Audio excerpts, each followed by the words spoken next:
The next 10 days of intensive learning. This is not a beginner's course. Welcome. And this was not a lay back and do nothing course. This is intensive work and thinking. And I will ensure that every one of us works hard and we come out with a transformation, because a transformation requires hard work. And hard work for the next 10 days we are here to embark upon. The text that we are studying is called Viveka Choodamani. The word Viveka is the ability to engage in a discriminative inquiry, to discern truth from falsehood, not only at the absolute, but also in every facet of our life. All day long, we have to make the right decisions, and those decisions do indeed cost us a certain amount of energy and time and money. And so the art of living intelligently is really exercising this viveka, this ability to use your God-given intellect and make the right decisions so that you can move through this journey smoothly. And the word Choodamani, it has two words. One of them is literal, which is something they used to wear on top of the head, something that was an ornament, a very special ornament, a crest jewel, they call it. However, the deeper meaning is the most excellent. In other words, this text by Adi Shankara, calling it Viveka Choodamani, he called it the most excellent of Viveka. In other words, what are we going to embark upon in the next 10 days of intensive learning? Developing, sharpening, cultivating, nourishing our buddhi, our ability to make the right decisions, not only at the relative level, but also for the final reality, which is what this course is about. This text allegedly is written by Adi Shankara, we don't really know, but it has one of the most straightforward and direct statements, rather a statement that I enjoy. It's to the point, short and succinct, and it really just penetrates to the heart of the matter. And so, what are you being asked of? To think, to engage, to hold yourself upright, no matter what is going to be draining. This is expected, especially on the fourth session, when we are all tired. So I need you to take a break. I know it's tempting to socialize a lot, but at least one break in a day would be very beneficial. Maybe a nap of 20 minutes, because I need us to be all sharp.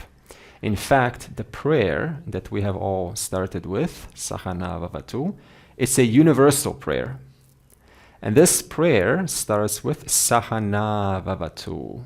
So without explaining, I'm going to teach you my Andre's goofy memory methods. Watch this. So I want you to follow me. Go like this. Sahana Vavatu. Sahana Vavatu. Sahanau Bunaktu. Sahana Vavatu. Sahanau Bunaktu. Sahaviryam Karavavahe. Again, Sahana Vavatu. Sahanau Bunaktu. Sahaviryam Karavavahe. Tejasvina Vadhitamastu. Ma Vidvishavahe. Sahana Vavatu. What are you doing? You are protecting. I am protecting. May we be all protected. May we be protected by the Lord's wisdom. May we be protected during these 10 days. Who knows what might happen? We might get tired. May our wisdom, may our sanity, may our emotions be protected. Sahana Vavatu, Sahano Bunaktu. May the Lord, like putting little seeds in a fishing bowl, Imagine a little fish in the ocean, and the fish doesn't know, it's looking for itself. And so the Lord, may He nourish us with the knowledge. Sahanao bunaktu, sahavir karavava. Hey, what are you doing? You are going up a mountain, pushing that ball so heavy, and I have to go from the bottom all the way to the top. Tejasvinavadhitamastu. May we look at different facets of realities. May we look at the depth, the nuances of what is presented before us. Ma vidvishavahe. May we not come to a disagreement. In other words, may we not quarrel. And if we are to quarrel, like looking at a number 6 from your side, and from my side, I'm looking at a number 9. So rather than me saying, no, it's a 9, no, it's a 6, rather let's say, hey, stop. It's just both from a different standpoint. And so this teaching is about different standpoints. Reality consists of many facets, and to give it one single facet and walk away confidently is not what Vedanta is about. Vedanta is about depth, about the nuances of reality, of what is. And that requires a Choodamani Viveka, the most excellent of Viveka, and we are here to develop that. According to Adi Shankara, he says that our suffering is not a matter of moral failure, because there are many wonderful people in this world, and yet they are still going through pain and confusion. It is not a moral failure. The suffering is because we have misplaced our identity into something that we are not. It is a matter of identity. And so Adi Shankara will present us a teaching which is not about addition. We're not here to learn anything new. What can you possibly learn? You've got 40 plus years of experience. What more do you want to be told? We're here for subtractive wisdom. This is called paravidya. Paravidya subtracts those notions which cause us to misinterpret what is. And thereby, by walking out at the end of this seminar, we will have a certain framework, a framework that sticks, that you can hold on to. And through this framework, you can reinterpret your life and your experiences and all those tough challenges which will come and are scheduled to come, and we all go through them. Therefore, we need that strong foundation. My classes, as some of us may know, are interactive, because interaction, though uncomfortable, it has a magic potency to it, doesn't it? When you are forced, when you are invited to, better word, oops, I gave it away, invited to participate, in that moment, it makes you question what's coming out of your mouth. And so that's the very gift that you can give to yourself, because there's pressure, isn't there? Pressure while speaking. What are people thinking right now? What am I thinking about myself? What are you going to think about me when I walk out? Have I lost all my friends? This is natural. I've had this. We all have this. This is human behavior. And so this will come naturally. Don't worry. There will be no forcefulness. It will come gradually. And so there will be participation. So let's start the text. Verse 1. Mangala Charana. Mangala Charana means an invocation or a introductory prayer. And the entire course can be subsumed in this one verse. So this is Adi Shankara's prostration to his guru, and there's a lot of wisdom inside it. So verse 1, let's start with the prayer. And we're going to start every session with this prayer, not Sahana Bhavatu. So I'm going to first chant it, and you will follow after me. Sarva Vedanta Siddhanta, Sarva Vedanta Siddhanta, Gocharam Tamagocharam, Gocharam Tamagocharam, Govindam Paramanandam, Govindam Paramanandam, Satguru Pranatosmyaham, Satguru Pranatosmyaham. So that last word, it's Pranatosmyaham.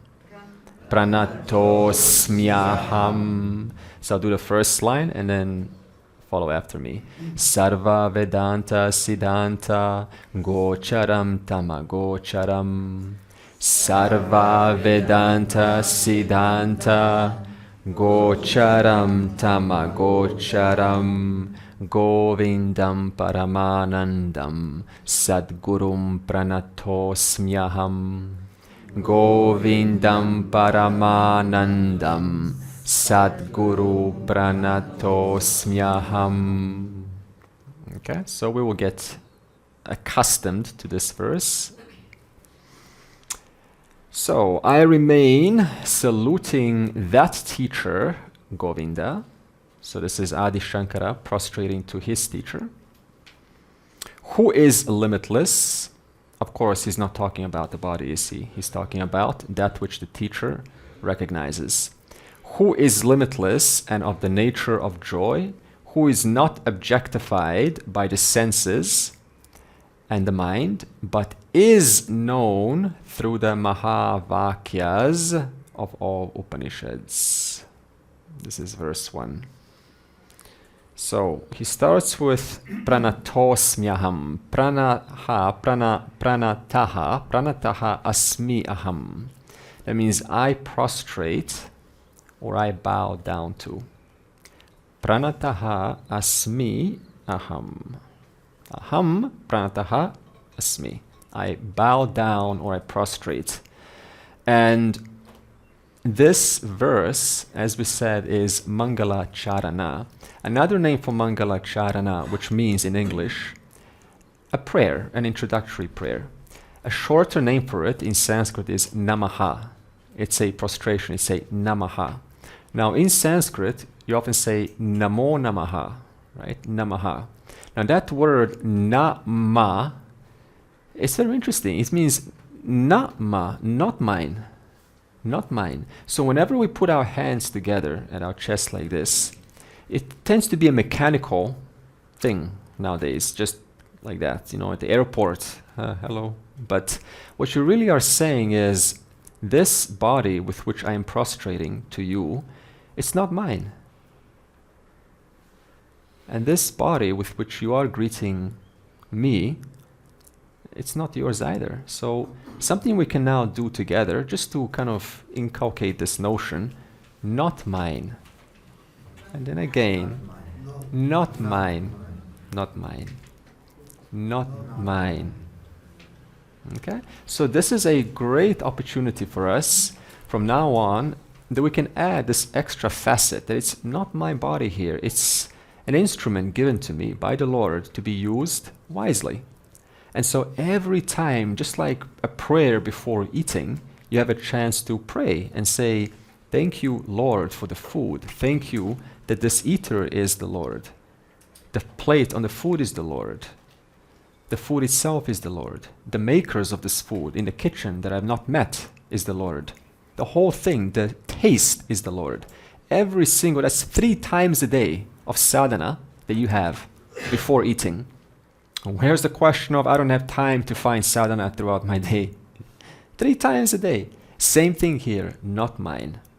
And so this makes this sense of I kind of, get a little bit collapsed, because it likes to preserve like my body, my knowledge, my, success, my this, my that, not mine. Have you ever gone in your house, just around your house, and You look around the things in your house and you say, not mine. Point towards your laptop, not mine. Towards your mother, not mine. Because if the body is not yours, and if the body is not yours, and all the things attached to your body, what to say of them? You see? So we only call mine those things that are attached to this body. And yet the body is not mine. Not my mom, not my dad, not my sister, not my brother. I don't have a mom. I don't have a dad. I don't have a sister. I don't have a brother. I have no family. I have no knowledge. I have no ignorance. I have no happiness. I have no grief. I have none. None of that belongs to me. Because all those things are always in reference to the body. But the body, not mine. So, Adi Shankara, firstly, he says at the end, Pranataha asmiyaham, I bow down to you, O preceptor, O guru. But at the same time, he says, this is not mine. Salutations. Salutations to the guru. And then the verse continues and he says, this reality, the self that we are here to discover, it is agocharam. Agocharam is something that is not available to you as an object. So if I say flower, immediately your eyes are open, it sees a flower here. Why? Because it's available to the eyes. If I say to you, fan noise, immediately ears are open, fan noise. So this is unlike an object, unlike, oh, I'm feeling, filling the blank, I'm feeling enthusiastic, I'm feeling tired, I'm feeling joyous. These are all objects known to you directly, easy, either through perception or through inference or whatever other means you want to call them. The point is, all your life, how do you know about things?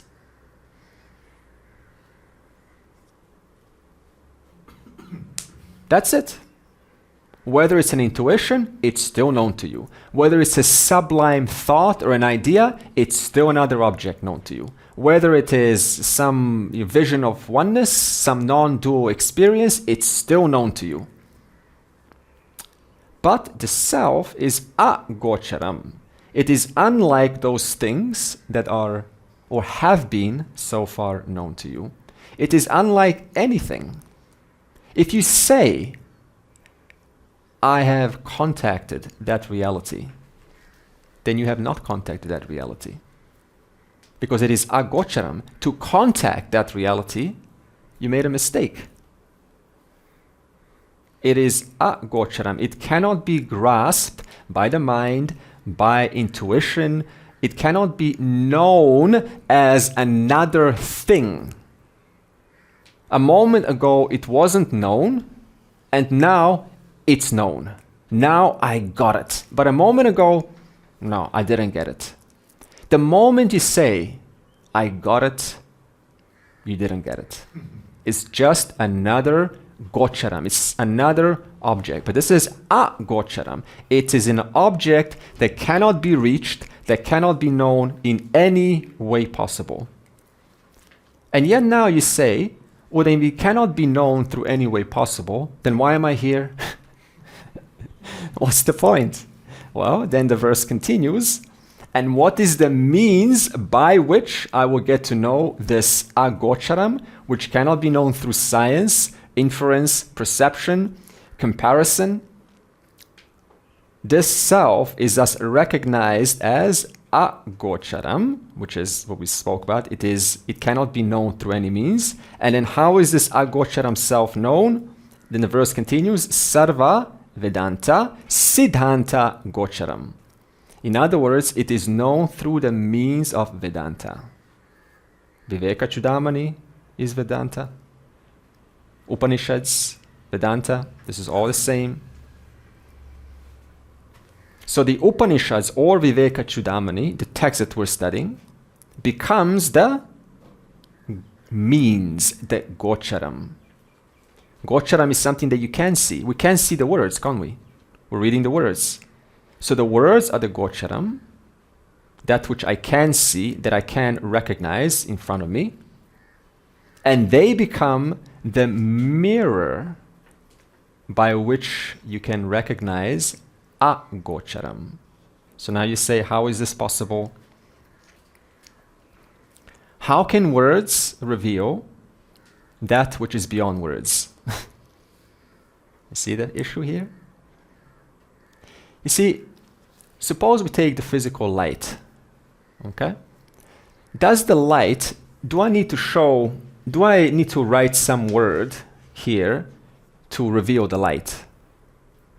No. But because the light is shining, I can see the word. So now what kind of a word do I have to write here to help me recognize the light? Maybe like this. Here. So now it points here. So the word serves as a pointer. But in the presence of that light, I see the words. So the words serve as a mirror to that which cannot be directly known through any other means. The Upanishads becomes that means. And what would that Upanishads reveal? Paramanandam, Parama, Ananda, that which is the highest, the most precious, the greatest of the greatest, the fullness, the wholeness, the limitlessness, yourself. That is the teaching. Sarva Vedanta, Siddhanta. So what is the teaching? What is the Siddhanta? It is, what would this teaching Siddhanta give? Paramanandam. It will give the limitless reality to you. Give the limitless reality as though, not actually, because you are already that reality. So you're not going to get something in this course, as I said. You're not going to get something new. You're going to discover something that you already, quote, have. In fact, if you think about it, what is easiest of the easiest? To get something that is far away, or to get something that is right here, right now? You see this? Even to walk over there is hard because the body's not over there. But what is the easiest of the easiest? That which you already have right now. Therefore, this isn't really that hard because we're not gaining something new, we're discovering what you already, quote, have. I put it in quotes because it's not like you have that, you are that. So what is this Parama Ananda? It is your ever present, ever available amness in every experience. Always present. There's something about you that never leaves. There's something about you that is just there, always there, that doesn't judge, that doesn't have its own opinion. It's always just there. No matter what happens in your life, it's just there. You can't get rid of it. You can't negate it. It's just there. That's Paramanandam. That which cannot be negated no matter how hard you try. And at the same time, it cannot be grasped as an object no matter how hard you try. Therefore, the Vivekachudamani will ironically help you grasp it even though you can't grasp it through any other means. So what does Vivekachudamani serve then? As a means to grasp that which cannot be grasped through any other means. If this reality is being talked about, and this reality is to be revealed during this course, then what about everything else? What about all those other fascinating topics like the body and the mind and the koshas and cosmology and beginning of the universe, time and space and science and Maya and Prakriti? What about all those other things? They're just the means. That's it. We're not here to get interested in all these other small things. They're just stepping stones to Paramanandam. That's it. The teaching is that simple. And when you recognize this, then it's not that complex. There's not much work to do.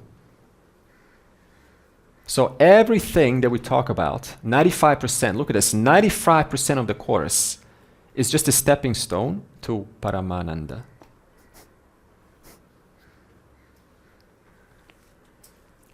Okay, so it's 10:30 and we will resume. Om Purnamadav Purnamidam Purnat Purnamudachyate Purnasya Purnamadaya Purnam Eva Avashishyate.